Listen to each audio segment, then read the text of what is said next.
Recently, I streamed a no-death run of Sekiro over on Twitch, defeating every boss on the way to Immortal Severance without a single resurrection used.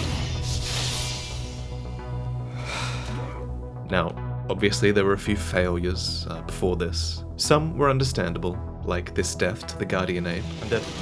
I'm actually dead, no. And some are in places that I didn't even know it was possible to die. But then, on run 6, I did the impossible. I died to the Divine Dragon. They said it couldn't be done. You only have to run in one direction, they said, but, against all the odds, I did it. And then on the 7th run, we switched the language to the obvious choice for better immersion, French, and turns out, this was Le Run. Adieu. You can watch the VOD over on Twitch if you like, and to highlight the feeling of facing Sekiro's last boss, myself and a really renowned artist called Nogi came up with this ink panel-styled design that's available for a limited time on t-shirts and hoodies. Link in the description, but I'll talk about it later. So why choose Sekiro for a run like this? Well, it's because I think Sekiro has the best combat of any Souls game, hands down. And even though almost every one of my runs ended in despair, I still looked forward to actually playing the game and starting again. Also, I feel like this challenge was a good way to celebrate that Sekiro won Game of the Year, and we haven't talked about that. And I also knew that this run would be the best way to more deeply understand what optimal combat looks like. Perfect example on screen. Actually, don't look at that, never mind.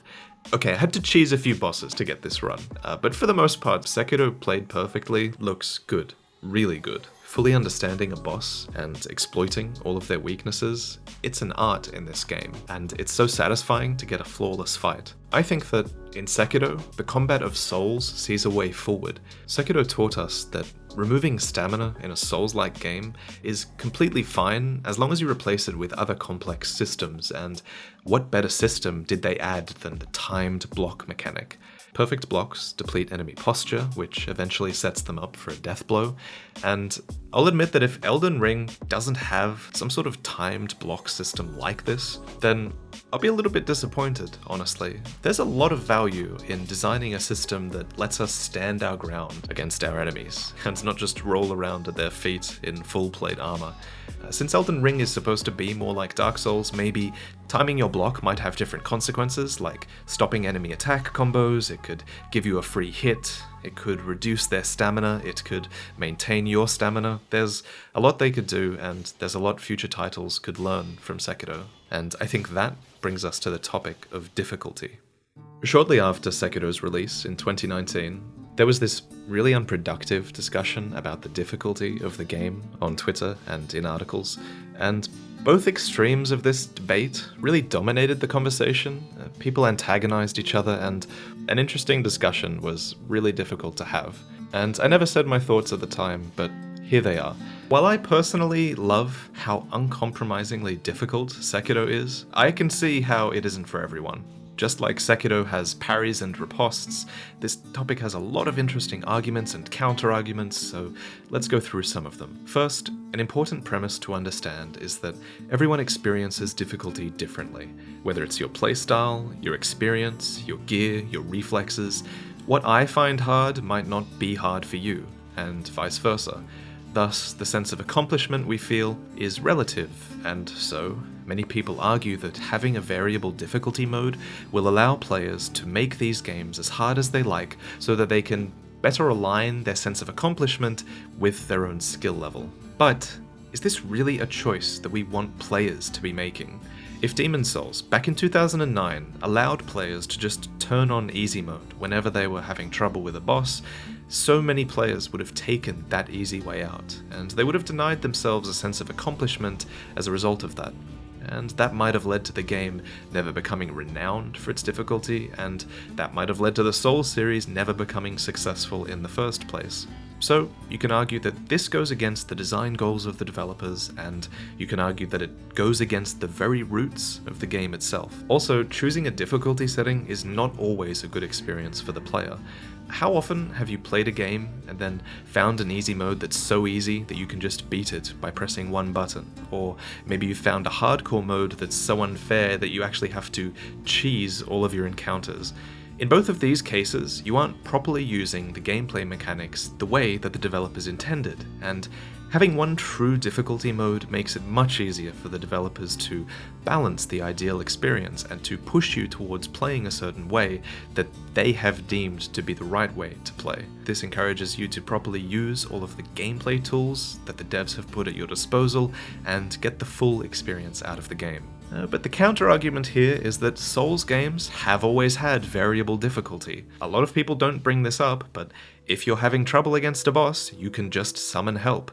If you're too weak, you can easily look up overpowered weapons, or spend time grinding your character's levels to make them stronger. So, how is this any different to adding an easy mode, some people might say? Well, I think what makes this different from adding an easy mode is that you're being encouraged to find your own answers within the game. When you summon someone to help you with a boss fight, you're forging a connection and learning skills from other players. When you seek out an overpowered weapon, for example, you're learning that the world has answers to difficult bosses if you'd only go out and explore more. These things absolutely make the game easier, and they absolutely trivialize a lot of the fights, but at least you are taking an active role in changing the difficulty, and you are playing the game in a way that allows you to change the difficulty, and often it just helps you understand how to play. However, this brings me to Sekiro. Since the game is offline, you can't look for help or learn from players around you, and if you spend time chasing powerful upgrades or tools to get you through a fight, it's kind of just time wasted that should have been spent practicing the fundamentals of combat instead, because you're going to need those fundamental skills later in the game. So I do think, in regards to difficulty, Sekiro could have done more on this front. It is a shame that a lot of people probably just wanted a little bit of extra help when they were stuck somewhere, and it's a shame that those people miss out on the other things that make these games so great, like the stories and the world building and the immersion.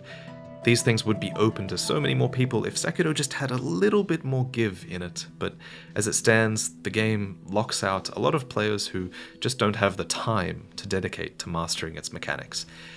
Notice how I said time, not skill there, because that brings me to my final point, which is skill is a factor of time, and it's a factor of how dedicated you are to overcoming adversity and your own shortcomings.